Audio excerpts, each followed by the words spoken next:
when you're discussing the planets, we want to classify them in some way. We want to categorize them. And so, first step in the sciences is always, first of all, figure out how you group all the things you're studying. How do you group it? So similar things should be grouped together because when you study one, it helps you understand about the other one. So you can group planets by their orbits. You can group them by size, group them by composition, group them by mass, how big are they, and group them by the method of formation, because we have reason to believe they don't all form in exactly the same way. Now, the interesting thing about this is, if you group them by orbit, or size, or composition, or mass, or even by method of formation, you get the same groupings.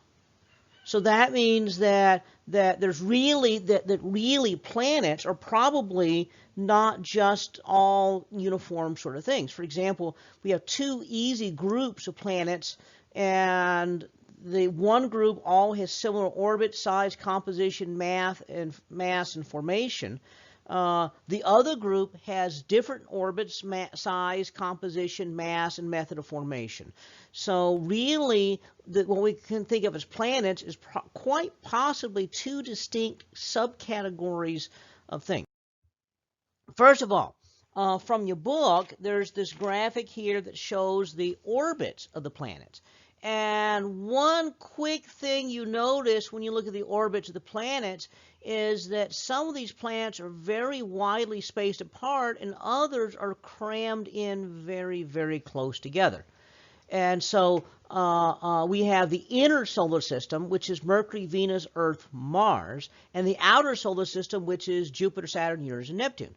The other thing is, if you look at a side view of all the planets, then they're like a DVD or something. They all are very close to being in the same plane, and almost all the planets orbit over the equator of the sun. So the inner solar system, as I said, Mercury, Venus, Earth, Mars, those four are up all close together. And the outer solar system is Jupiter, Saturn, Uranus, and Neptune. And those four are all very, very far spread apart. Pluto, for many, many years in the 20th century, when I was teaching astronomy, I said Pluto doesn't fit.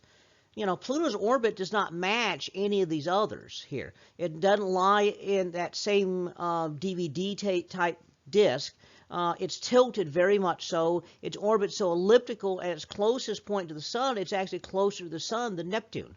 And so its orbit doesn't match. So you group them by size, and you notice there's 4 small planets and 4 big planets. Okay, the 4 small planets are what we call the terrestrial planets, because Earth is one of them. Earth is Terra. Okay, so they are Mercury, Venus, Earth, Mars. The other planets are sometimes called Jovian planets, but most books call them gas giant planets. They are Jupiter, Saturn, Uranus, and Neptune. Now, the interesting thing about this is the same grouping that we had when we grouped them the other way, by orbit, or by inner solar system versus outer solar system. So these planets are inner solar system at the top, and the planets down below are the outer solar system. We call them gas giants because spectral analysis, remember the spectrum of something tells you what it's made out of, spectral analysis of these worlds indicates that their atmospheres are mostly hydrogen and helium. Those are the 2 most common elements in the universe, but they're very, very rare on the inner solar system planets. The other indication, reason we call them gas giants, is that we find that at least half of Uranus and Neptune, half the mass, half the planet is just hydrogen and helium. And way more than half, the majority of Jupiter and Saturn are hydrogen and helium. Hydrogen and helium are typically gases on Earth. Now, I do have, even though I learned it when I was little, I calling these gas giants all through college. I called them gas giants. I kind of realized this is probably not a good name for them, because what happens is any gas, if you squeeze it enough, you can actually squeeze it into a liquid state. And it turns out that there's enough pressure on these worlds to squeeze those gases into a liquid. And so really more than half of that gas is actually liquid. And so really, rather than calling them gas giants, we should call them liquid giants. I actually saw one textbook that did that, called it liquid giants, and I think that's a really good idea. Our book doesn't. So the spectrum tells you the composition of it as well. So as the light bounces off of it, you can see the spectrum of the surface and the spectrum of the atmosphere. Tells you what the planet's made out of. And so what we find is that the terrestrial planets, that's the inner solar system, that these worlds are primarily silicate surfaces. That's rock. In other words, the rocky worlds. You know, you can think of Earth as the third rock from the sun. The atmospheres. Most of the, if they have an atmosphere, Mercury doesn't have much of an atmosphere, but if they have an atmosphere, it's going to be carbon dioxide. That's what Venus and Mars has. But you can break down the carbon dioxide and get oxygen out of it, like Earth has. Venus and Mars and Earth also all have nitrogen in the atmosphere. The proportions of those different elements vary drastically between those worlds. They have clouds. Venus has clouds of water and sulfuric acid, so that's H2O and H2SO4. Mars has clouds of water and carbon dioxide, and then Earth has clouds of water. Okay. Gas giants, they don't actually have surfaces. If there is any solid part of it, it is so deep inside that it's probably under such pressure it doesn't even resemble anything you think of as a solid.